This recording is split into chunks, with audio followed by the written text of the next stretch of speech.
So the event started in 2008. We were in Copper Mountain, Colorado, 10,000 foot elevation, which in retrospect that altitude was a little challenging for some of the attendees, but it was a great inaugural event. We had quite a bit of international attendance, and we continue to this day to have that.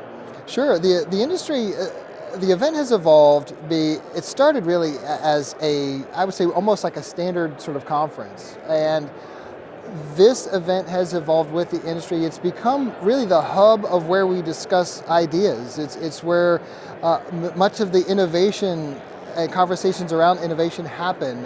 It's where the science is advanced. It's really become the only technical conference that focuses solely on science and innovation in this industry. And so when you think about all the issues that have happened in the industry, and back in a number of years ago, it was elevated landfill temperatures. Today, it's PFAS, it's landfill emissions. We have recycling. We have advances in technology around waste collection. All of these trends have happened, and I would say that the Global Waste Management Symposium has been at the center of those conversations. It provides a forum for people to discuss and share, here's where we're at with this innovation, and so it's become, I think, a very powerful type of event to sort of help not just share the ideas, but where do we go next? And so what I find really fascinating is to see a discussion that was had and then come to the next Global Waste Management Symposium, and now it's become reality, or we now have information that we never had before, and that's what's thrilling about this. Oh, in this current event, there are multiple factors at play. I mean, some of an issue that's been around for a few years now, the PFAS, which I've mentioned, advances in how we manage that, how we view that.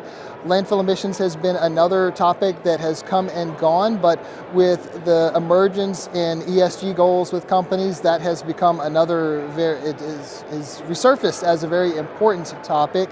And then the issue of environmental justice is another one that's brand new, that is kind of intersecting with how things are managed from an operational standpoint, but there are research questions around this. How do we deal with that? How do we manage that? And then, of course, the ever-changing landscape of broader sustainability efforts in the industry, recycling, organics management, and waste diversion are all factors that continue to be shaped both by policy and by the advancement of knowledge that is shared here.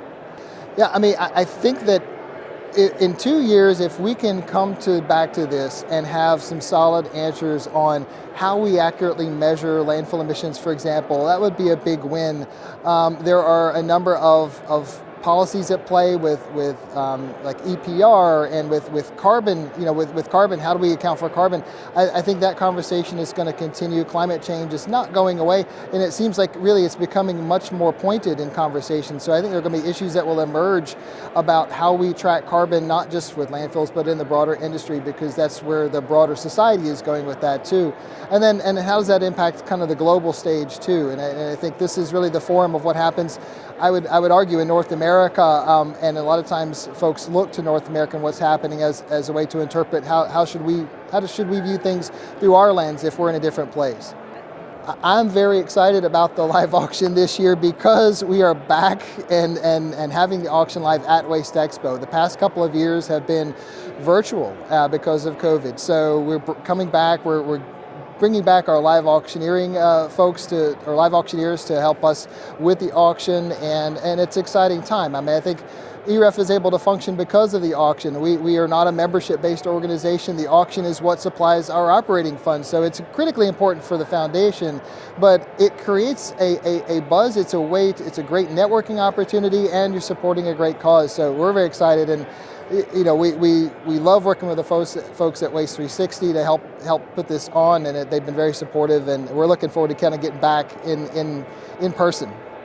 This is another factor related to the importance of GWMS. This day and age, with people able to access so much information that's out there, it becomes hard to determine what's sound information, what's not sound information, and these topics are ones that are not just waste industry topics. Like PFAS and emissions are global conversations, societal conversations, but society in many cases doesn't know where to get sound information. And I'd say the GWMS is a great initiator of sound science, sound information, reliable, accurate information, and that is a critical piece of the puzzle today. I mean, it's just, and it is something we have to be mindful of with events like this, and use that as a way to help educate the broader population. And so it's a great to be able to have this as a way to share accurate information and then kind of use this as a way to project that information out to a broader audience than even what attends here.